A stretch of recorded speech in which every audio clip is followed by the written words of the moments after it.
Muy buenos días para la gente aquí de Radio Cultura. Estamos conversando siempre semana tras semana y día tras día con distintas personas sobre la visión que se posee con relación al futuro del Paraguay. El día de ayer le teníamos al señor Rubén Candia, que nos estaba comentando acerca de su visión del mundo. Y el día de hoy le tenemos a otro candidato, tal vez, o sencillamente una persona del país, el general Ramón, que nos gustosamente contactó con nosotros también para conversar el día de hoy. Así que muy buenas tardes, señor Ramón, aquí en Radio Cultura. Muy buenas tardes para usted y a toda la amable audiencia. Muy buenas tardes. Esto del país, cómo se está encarando el futuro, es el gran tema y el gran desafío, por sobre todo por los últimos hechos de las políticas que se toman a nivel nacional, el levantamiento de los campesinos que se acercan a Asunción a pedir una especie de condonación de deuda, el intento de reelección del presidente de la República y Paraguay que nunca despega económicamente. Todo eso nos lleva a nuestra realidad. ¿Usted cómo ve esta situación, señor? Bueno, realmente el escenario político y el escenario nacional, como usted acaba de mencionar, yo diría que está en terapia intensiva. Y sencillamente es porque las autoridades no le dan la importancia necesaria a lo que debiera ser un Estado, ¿verdad? Cada uno se dedica a privilegiar sus respectivos intereses y bueno, y abandona totalmente lo que es el Estado. Cada autoridad, repito, en sus respectivas funciones. Se dedica exactamente a sus intereses propios y se olvida del Estado. Usted es general retirado del ejército, si mal no tenemos entendido, aquí en el departamento de Caguazú. Le estoy llamando desde Campo 9. Si nos puede contar algo sobre usted. Sí, correcto. Yo soy el general de brigada en situación de retiro, Ramón Ernesto Benítez. Hace un poco más de un año que me retiré de las Fuerzas Armadas. Y mi último trabajo venía realizando frente a la Fuerza de Tarea Conjunta con la misión de la lucha con bandas criminales, especialmente en el departamento de San Pedro y Concepción. El EPP que hasta hoy en día sigue operando, no sabemos bajo qué sentido, es una problemática que no ha podido solucionar el gobierno. ¿Usted puede hablar con libertad en relación a eso o es algo que debemos obviar? No, correcto. Yo puedo hablar toda vez que no comprometa la misión. Yo fui nombrado el 8 de agosto del 2014 y me han cesado en mi función el 31 de marzo. 7 meses de gestión y bueno, hasta hoy día ha sido la gestión que más resultados positivos ha tenido, con 10 abatidos y 21 detenidos de ambos grupos criminales dominantes de la zona norte, que es la agrupación campesina armada y el autodenominado Ejército del Pueblo Paraguayo. Que vienen a ser grupos criminales que únicamente defienden sectores económicos. Uno lo interpreta aquí en el interior, en el departamento de Caguazú, en Campo 9, donde la gente de verdad trabajadora ni se imagina en tomar las armas y hacer eso que ellos están haciendo. Sin embargo, se autodenominan Ejército del Pueblo Paraguayo, supuestamente el EPP y el AK, que no entiendo bien qué significa la sigla, pero son dos grupos delincuenciales que están y crean zozobra en Paraguay y a lo que todavía el Estado no ha logrado darle solución definitiva y de raíz. En su opinión, usted que comandó aquellas fuerzas, ¿cuál es la solución a estos flagelos de nuestro país? Bueno, una de las soluciones es la presencia fuerte del Estado, en el sentido del desarrollo, por tantos años de abandono que ha tenido los departamentos, especialmente Concepción, el primer departamento. Ha hecho que aparezcan grupos criminales como lo que estamos mencionando nosotros y a esta altura ya hasta uno podría decir que se hacen fuertes por el apoyo que tienen ellos en las áreas que se desarrollan. Y se hacen muy fuertes. Ese es un grave problema problema. Y desde nuestra óptica como jóvenes, yo tengo 28 años, ahora estamos viendo que los campesinos que no reciben esa asistencia del Estado se acercan a la capital del país y piden una condonación de deuda. Usted está hablando de la realidad de la lucha de también supuestos campesinos armados que son el EPP y que al fin y al cabo son solamente delincuentes. Solucionar esto con asistencia del Estado real, la única manera de que ocurra es que estos estadistas de verdad amen al país y no solamente amen sus empresas. Por lo menos nosotros los jóvenes, te hablo de mi generación, vemos de esa manera. Pero usted que es un general retirado, ¿qué tandearía hacer en los próximos años? Porque se acercan unas elecciones, en el 2018 se va a volver a elegir al próximo presidente de la República. Y tal como en la situación en la cual ahora está, al parecer va a repetir exactamente lo mismo. De hecho, en su discurso, el candidato principal, Santiago Peña, del oficialismo colorado, dice que continuará las políticas del actual presidente de la República. Y vemos a qué ha llevado esa política, a que este grupo armado no retroceda, a que la economía vaya de mal en peor. Usted como líder del país, ¿qué tandearía solucionar si es que se le da la oportunidad de dirigir más de nuestros destinos? Es la pregunta que le quiero trasladar, general. Bueno, es una pregunta bastante amplia, sí, que abarca varios frentes, pero comenzaríamos con decirle, por ejemplo, que el candidato que usted mencionó, que continuaría con esta política. Y bueno, la gente debe de entender de que esta política no funciona. O sea, tal vez la política en sí pueda funcionar, pero cuando no hay decisión y cuando no hay patriotismo, cuando no hay un compromiso con la ciudadanía, no hay política ni estrategia que pueda funcionar, ¿verdad? De ninguna óptica se puede ver eso. Y hoy los partidos tradicionales presentan el mismo escenario, la misma política que se viene desarrollando con algunos ajustes, con algunos pares, en algunos casos, desde la caída de la dictadura. Entonces, nosotros podemos, o sea, yo como presidente del Movimiento Reserva Patriótica, puedo visualizar que esto en los próximos años, si la gente continúa o continúan eligiéndole a este tipo de pseudo políticos, autoridades, porque para mí no son autoridades aquellos que no están comprometidos con su pueblo. Entonces yo creo que, por eso yo le decía en la introducción, que nuestro Paraguay probablemente de la terapia va a pasar a mejor vida, como se diría en otros términos.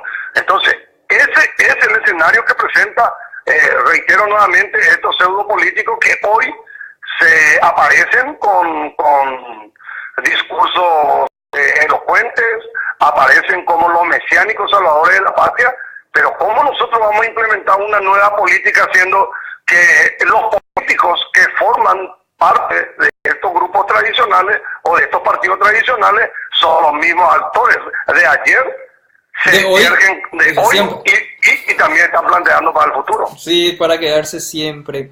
El problema general en situación de retiro, Ramón, ¿tu apellido cómo es tu nombre completo? Ramón Ernesto Benítez. Ramón Ernesto Benítez.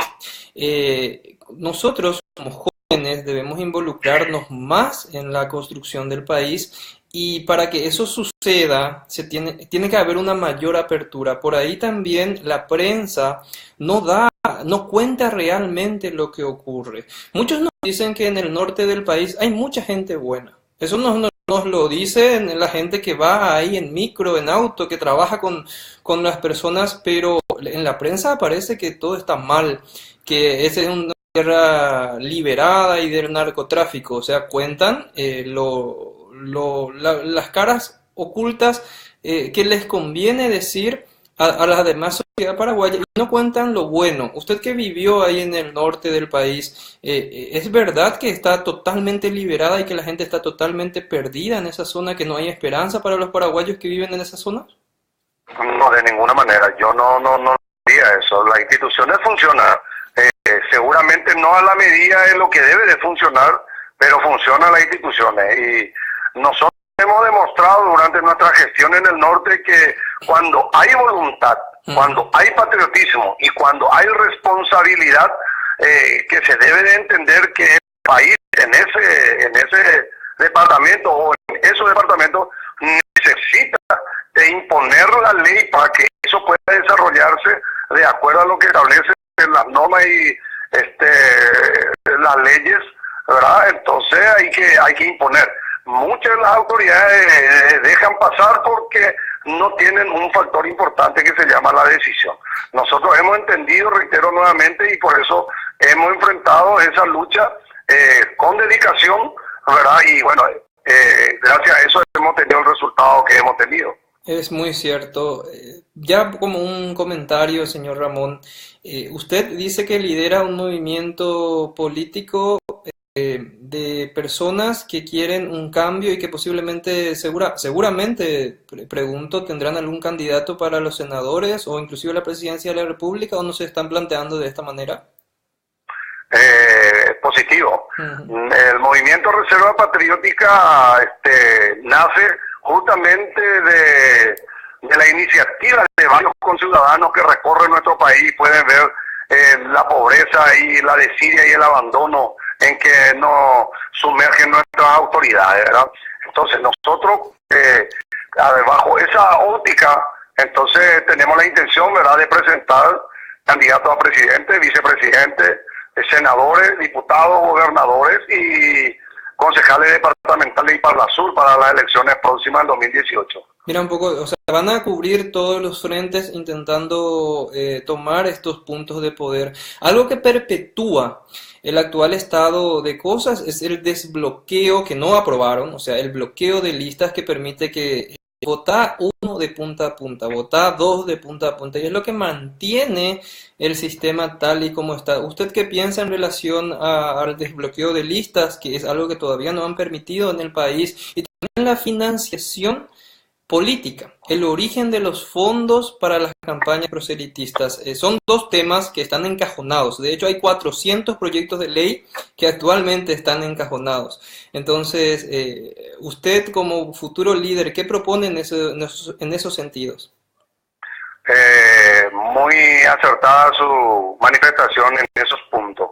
De hecho, que Reserva Patriótica, en el poder, nosotros vamos a impulsar la reforma constitucional. Eso es necesario, la reforma constitucional, independientemente de las pretensiones futuras que tiene el mandamás de turno, quien asuma en el 2018.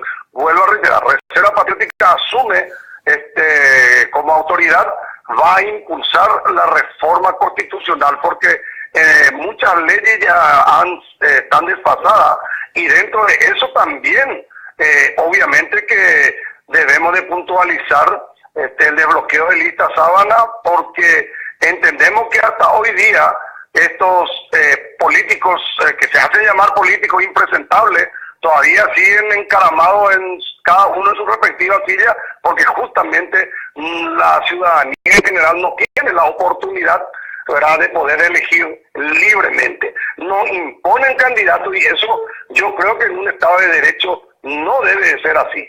Entonces, por eso nosotros apuntaremos, ¿verdad?, al desbloqueo de la lista Sábana y obviamente al control estricto del dinero, de dónde viene el dinero, de dónde viene el dinero para la campaña política. Sí, eso sería algo loable si es que los políticos de entrada se comprometen para empezar y que lo cumplan.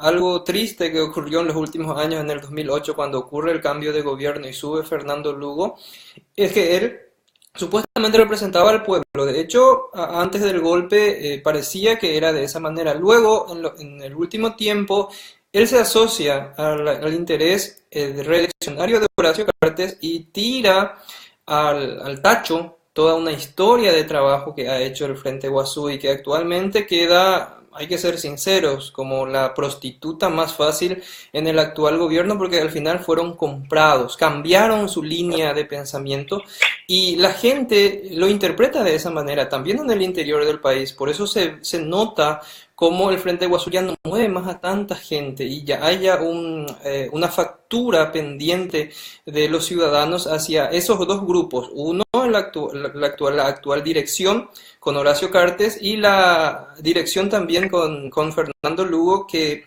levantó una especie de roncha de parte del pueblo que esperaba de que él fuese un poco diferente, pero al final se convirtió en lo mismo. ¿Usted qué opina en relación a estos dos últimos actores políticos? ¿Representan algo para usted? No, realmente, en lo que usted había manifestado, esto ocurre en el escenario y bajo un análisis personal. Esto ocurre justamente con uno de los ex mandatarios que usted había mencionado. Esto ocurre porque no tienen principios. Sí, normalmente la gente asume un compromiso de sentarse en silla de autoridad motivado, vaya a saber por qué motivo, por qué cosa o de qué sector. Yo nunca lo he visto al expresidente Lugo con principios patrióticos. Ahí tenemos una gran diferencia cuando Reserva Patriótica se presenta con un alto espíritu de patriotismo, con un alto sentido de pertenencia de que aquellos mandatarios que usted mencionó no encuentra en su diccionario o no existe en el diccionario de ellos, en el diccionario de ellos. Por eso es que han venido de fracaso en fracaso. Reserva Patriótica es un movimiento que liderado por este general que le está hablando, ¿verdad? Y que no busca poder más allá de trabajar con el pueblo paraguayo y apuntalar este querido país que está al borde de caer en un precipicio por la desidia, el abandono de aquellos que se hacen llamar autoridades. Ese es un poco, en conclusión, falta de principios sólidos y de patriotismo han hecho que estos mandatarios que usted mencionó hayan caído en lo que cayeron, ¿verdad? Exactamente, la falta de principios, la falta de patriotismo. De hecho, ni siquiera el himno nacional al parecer cantan del corazón, por lo menos nuestras autoridades actuales, pero también del mismo modo esa falta de unidad del supuesto segundo partido en el poder, que es el Partido Liberal, que no ha podido crear un líder capaz de aglutinar a la gente, lo que fue Fernando Lugo en su momento, que levantó la esperanza porque venía de la iglesia, porque era obispo, había sido una mentira, había sido tenido familia aquí y allá. Entonces, todo eso a la gente en todo el país le ha golpeado duro. Es la oportunidad de que un nuevo grupo de personas íntegras, si es posible, suban el poder, y es la oportunidad también de que la gente que está escuchando este programa elija en base a principios morales y éticos y en base a una carrera que debe tener el político que se presenta, y no que aparezca de la noche a la mañana como lo es el actual candidato oficial, que es Santiago Peña, que apareció ayer, o lo fue también en su momento el actual presidente de la República, que también se afilió un año antes. El servicio que debe tener siempre el que intenta perfilarse como líder del país es una materia pendiente en la psicología de los ciudadanos. Esa palomita ontendela líder oñe comportana. La gente cuando pilla por ahí, General Ramón, Itaúpi, la gente siempre oyupi la andovaleya. Esa educación cívica permanente es necesario que ustedes, si de su movimiento son senadores, diputados, o si se le elige a uno de ustedes como presidente de la República, lo potencien. ¿O usted cómo mira el factor educativo de la población del país? ¿Es necesario invertir más en ello o no? Indudablemente, eso cae de maduro. La educación es una base fundamental para el desarrollo de cualquier estado, de cualquier nación. Eso es categórico y nosotros tenemos que apuntar a eso. Sí. Lo que pasa es que en los últimos tiempos, y tomamos como muestra de la caída de la dictadura, nuestras autoridades o los políticos, quienes se sientan en silla de autoridad, han hecho casi a propósito, ¿verdad?, que el pueblo ignorancia. que no tenga educación, Sí. que no tenga salud, que no haya seguridad, que haya pobreza, porque eso significa que en épocas y en tiempos electorales aparecerán, como vulgarmente se dice, los chapulines, ¿verdad?, para poder solucionar esos problemas que aqueja al Estado. Pero ellos solamente hacen una solución parche, momentánea, y no ven más allá de que la problemática se tiene que tratar de fondo y no de forma. Entonces, eso es, uno diría en un análisis personal, ¿verdad?, de que nuestras propias autoridades hacen de que nosotros pasemos esas limitaciones, porque entonces, reitero nuevamente, ellos aparecen como los mesiánicos salvadores. Claro que nosotros tenemos que apuntar a una educación real en el Paraguay, de que estoy con los mitad de millones y millones de dólares dinero del FONACIDE a los intendentes y a los gobernadores a ocupar la mitad y escuela todo el día, o anda y por ahí ni siquiera por el cual hay proceso judicial en esa área. La mitad y recopa, si amigo, cada uno para sí, Dios para todos, venían de México y venían de autoridad de fuera. Sí, exactamente, ese es el comportamiento normal del desinterés del político una vez que es elegido. Ahora bien, de mirar los valores de la patria y defenderla, seamos concretos con lo que ha hecho el actual gobierno, porque es el que está presente. Negoció por Yacyretá con el actual presidente Macri de Argentina una renegociación, un tratado que según los analistas no conviene al país. Lo hizo a espaldas de la sociedad paraguaya, porque básicamente el día en el que firman, aparecen los medios de comunicación, se llegó a un acuerdo por 30 años más con Yacyretá. No sabemos, no se dio a luz pública exactamente en qué contextos están las cláusulas nuevas que ha renegociado en este caso Horacio Cartes, pero por otra parte hay que recordar de que Itaipú, la cláusula de deuda fenece en el 2023 oficialmente. Jeffrey Sachs, que es un analista internacional, dijo que en el 2008 Paraguay ya pagó, pero nuestras autoridades no defendieron esa posición de un analista internacional que decía que inclusive podemos acudir a la ONU para que se reconozca que en el 2008 el Paraguay ya pagó totalmente su deuda de Itaipú y que por lo tanto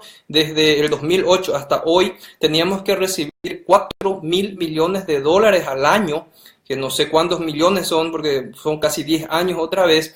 Sin embargo, oficialmente en el 2023 Itaipú, el 50% pasará a ser paraguayo. ¿Usted cómo ve estos recursos geoestratégicos del país de cara al futuro si es elegido presidente, señor? Nosotros tenemos que apuntar. Primero, yo le mentiría si le voy a decir qué o cuál actitud voy a tomar ante esa hipótesis. Nosotros tenemos que sentarnos con un equipo entendido en la materia de hidroeléctrica para poder debatir sobre eso, qué le conviene a nuestra querida república, cuáles son las ventajas que nosotros podemos quitar de todo eso, de lo que usted acaba de mencionar, de que 4.000 millones y algo se tiene que recibir a partir al año, de 2023. Actualmente 300 millones. Que duramente consiguió Fernando Lugo, y eran antes 120 millones nomás luego, y después subieron un poquitito, pero al final 4.000 millones es lo que realmente. Esto lo dice el general retirado Juan Antonio Pozo en su libro, no recuerdo el título, pero es un libro sobre Itaipú, y que es algo tan preciado para el país y que nuestros nuevos líderes deben hablar de eso y no esconderlo, y luego, como hizo Horacio Cartes con Yacyretá, en el día D nos dicen llegamos a un acuerdo con Yacyretá, por Yacyretá con Argentina. ¿Y qué pasará si en el 2023 llegan a un acuerdo y no se nos informa? De entrada ya le debemos apretar a nuestras posibles autoridades a que nos digan qué harán en el caso de Itaipú. Por eso le hago esa pregunta, señor. No, correcto, estoy plenamente de acuerdo, y ese es el espíritu de Reserva Patriótica. Nosotros tenemos el espíritu, ¿verdad?, que en el gobierno, si asumimos el gobierno en el 2018, que nosotros haríamos, ¿verdad?, primero es la intervención de ambas hidroeléctricas, por más que hay mucha gente que testimonia de que eso es una binacional, pero nosotros podemos hacer un control hacerlo del lado paraguayo, por lo menos en la administración, cómo se va manejando eso. Eso va a ser un punto de partida importante para que a partir de ahí nosotros podamos tener un diagnóstico eficiente de funcionamiento de las dos hidroeléctricas, y dentro de eso va a entrar el contexto de cómo han sido los acuerdos, ¿verdad? Sí. De hecho que nosotros seremos inclaudicables, ¿verdad?, en nuestra lucha de tener ese o desarrollar ese sentido de pertenencia como paraguayos. O correspondemos tenemos que ser celosos de eso como una leona que pelea por su cachorro, tenemos que pelear por nuestros intereses. Sí. Pero hoy en día pareciera que a nuestras autoridades no les interesa Yacyretá, no les interesa Itaipú, porque ellos no ven el beneficio a través de eso para la ciudadanía. Solamente ellos están conformes con lo que ellos reciben y bueno, digamos entre comillas que se contentan con eso porque también es jugoso lo que reciben seguramente, entonces desatienden lo que es el interés nacional. Exactamente. Utilizar los fondos de Itaipú para financiar la educación en Paraguay, porque hablamos de 4.000 millones de dólares si es que se llega a un acuerdo justo con Brasil por el 50% de esa energía, permitiría inclusive que cada ciudadano tenga un salario si es que el Estado quisiese hacer eso, pero eso también potenciaría un Estado muy clientelar. Esto de condonar deudas que ha hecho Horacio Cartes con una fábrica de cañas, era al parecer una alcoholera, le condonó la deuda, refinanció la deuda, ahora le está negando a los campesinos lo mismo que le dio a sus amigos empresarios, por un lado. Por el otro, el presidente, ves que es un poco de doble cara, porque a los transportistas de Asunción les dio dinero, el 30% del costo de sus autobuses se les condonó, pero el campesino que se va les dice no le podemos condonar. Significa entonces que el Estado actualmente piensa más del lado de los ricos que del lado de los pobres, es lo que uno interpreta así de manera objetiva. Habrá las razones de por qué decidieron ayudar a empresas privadas y no a ciudadanos particulares que ahora están diciendo de que no es posible condonar las deudas, pero falta que nuestros campesinos se acostumbren a pagar sus deudas y a producir productos que de verdad en el mercado se puedan vender, por un lado. Pero si el Estado no regula los precios, nos estaban contando de que hubo una gran estafa con que el Estado dijo que se plante chía. La chía, había sido el producto. Entonces se le estafó al productor que ya no puede pagar sus deudas y que a raíz de eso están pidiendo esta condonación, por un lado. Pero son problemas geoestratégicos del país que ustedes como líderes ya deben tener también en cuenta. ¿Cómo van a solucionar estos temas? ¿Partirán de educar a la gente o directamente una solución económica como lo es utilizar los fondos de Itaipú para poder financiar las caídas en la economía pequeña de los productores que no tienen ayuda realmente, señor Ramón? Acuera hoy sin Estado, lo mismo que está ocurriendo en Encarnación, en Concepción, en el norte del país. Para los productores es lo mismo en todo el país. El Estado, con los ingenieros que nunca asisten realmente a los campesinos en la chacra, o sea, se quedan en sus oficinas. Tienen todos los recursos, camiones, último modelo, aire acondicionado de lujo, pero ellos no se van junto al campesino en el campo y le dice: así tenés que plantar tu tomate para que te salga bien, y yo ya estoy averiguando en el mercado por cuánto se puede vender, e inclusive le estoy aconsejando en dónde llevar su producto. Ese tipo de asesoramiento no existe en nuestro país. ¿Usted cómo ve esto, general? Bueno, dentro bastante extenso también sí. La interrogante, pero voy a tratar de responderle, ¿verdad? Ya, a la medida también lo que voy. Si se logra recaudar el monto mencionado del dinero que Itaipú da, o sea, que es producto de Itaipú, eso se puede invertir especialmente en gasto de inversión. Normalmente los recursos que se obtienen de la hidroeléctrica se utilizan en gasto corriente. Sí. ¿Qué significa eso? Gasto corriente es ya pagar sueldo, ya pagar peaje, ya pagar moja o para la plata, nunca debe recuperar. Sin embargo, nosotros vemos y visualizamos que eso debemos llevarlo en un gasto de inversión. ¿Y qué pasa con un gasto de inversión? Es lo que usted había mencionado. Nosotros tenemos un proyecto bastante interesante en reserva patriótica y que es factible cuando hay voluntad, ¿verdad? Y hay decisión, porque yo lo he hecho con pequeño, en un grupito, estando en el norte y todavía no teniendo los recursos que tenía, y ha sido un resultado bastante interesante. Reserva Patriótica tiene un proyecto de que, primero, una reforma agraria integral. Cada paraguayo recuerda la IGV, pero la IGV recuerda documentos y tiene que estar respaldado por una ley innegociable, por llamarlo así, porque de repente también el paraguayo se le da propiedad en lugar, o vende país de la mitad, o va. No, eso no podemos nosotros ser cómplices, ¿verdad?, de ese tipo de tarea que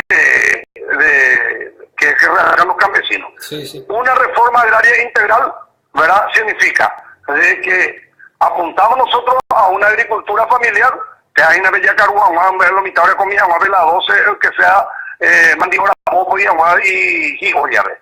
Y lo otro en una agricultura de producción, donde el Estado debe ser el gran patrón.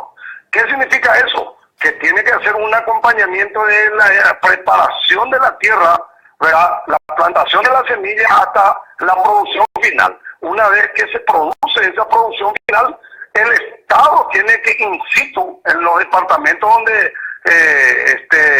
está lista la producción, tiene que acercarse, y el Estado es el que debe recoger aquello a través de la cooperativización, pagarle al campesino in situ, y no que el campesino esté buscando un mercado con sus limitaciones y su poca posibilidad económica, o llegar al mercado de abasto, o mercado norte, o pagar ya coima todo el tapé. Al final, otra vez llegado a los mercados mencionados, se le tiene que extorsionar, se le tiene que estar pagando menos del precio que corresponde, y pasa una odisea a nuestros campesinos. Sí, eso sí. Nosotros tenemos bien claro, y no es que estamos haciendo política barata ni queremos comprar la conciencia de nadie con ilusiones ni con espejitos. Vea Reserva Patriótica Oyapota, hoy comprometido ya vea que ñamomba, por la de y la de ingeniero agrónomo fuera, ya distribuían en los 17 departamentos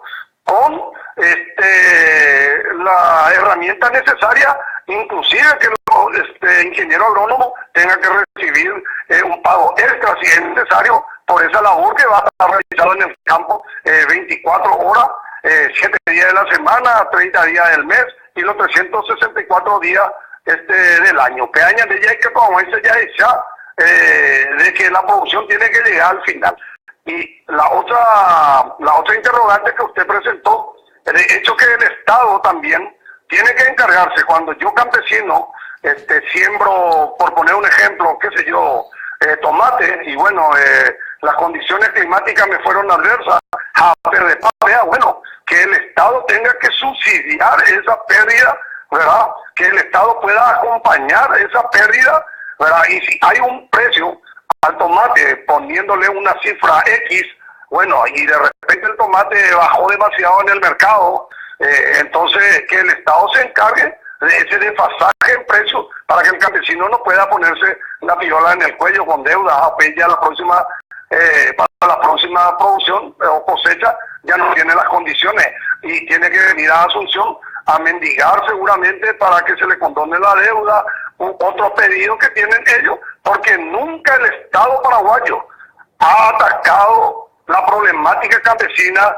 ¿verdad?, de fondo. Solamente parte lo mitad, pero mi la plata, o uno mitad guatado, y plaguear la dirigente fuera a lo mejor lo recibí, y eso quedó como una linda anécdota de que los campesinos estuvieron por Asunción. Sí. Las autoridades tienen que encargarse, ¿verdad?, de tratar la problemática de fondo y darle una solución definitiva, sino que cada año y en día topata campesinos que van reclamando, ¿verdad?, la condición de su deuda, porque eso es un círculo vicioso. Es un círculo vicioso, y el problema del Estado actual es que le dio a una empresa privada en este caso esta empresa alcoholera, le dio a los empresarios del transporte y se lo niega a los campesinos. Está bien, se lo hubiera negado a todos, pero le da a unos y no le va a dar a otros. Es un doble sentido de nuestro gobierno que parece que no se define en ser o bien socialista o ser capitalista de verdad. Ellos cambian de acuerdo a la circunstancia, el momento político, y al final eso causa que Paraguay se convierta en un país poco serio, en donde de acuerdo al viento cambian ellos de actitud. Y ojalá con el tiempo esto vaya cambiando. Muchísimas gracias, General Ramón, por este espacio, por este momento y de conocer un poco su pensamiento. Y en última instancia le quiero indicar que diga algo en un minuto de lo que espera en el Paraguay, en qué podemos mejorar nosotros los ciudadanos de a pie, y no solamente las autoridades, porque al fin y al cabo las autoridades son el reflejo de la ciudadanía y del Paraguay. Que nuestras autoridades sean improvisados, sean mentirosos y que tengan 5 o 6 vidas paralelas y un costo de vida muy alto, porque ellos con los 30 o 40 millones de guaraníes mensuales que cobran, no pueden vivir. Gastan todo mal y de paso nos roban para poder seguir costeando esa forma de vida tan desastrosa que tienen.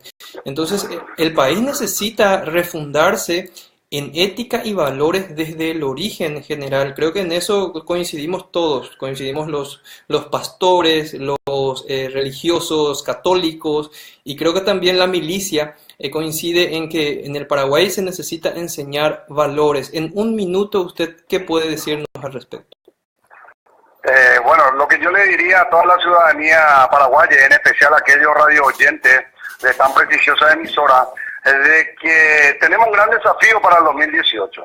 La gente debe aprender a elegir y no votar, porque la ya votante ya de Coaín y Mare vaya a votar, vamos a estar en las mismas condiciones y tal vez peor.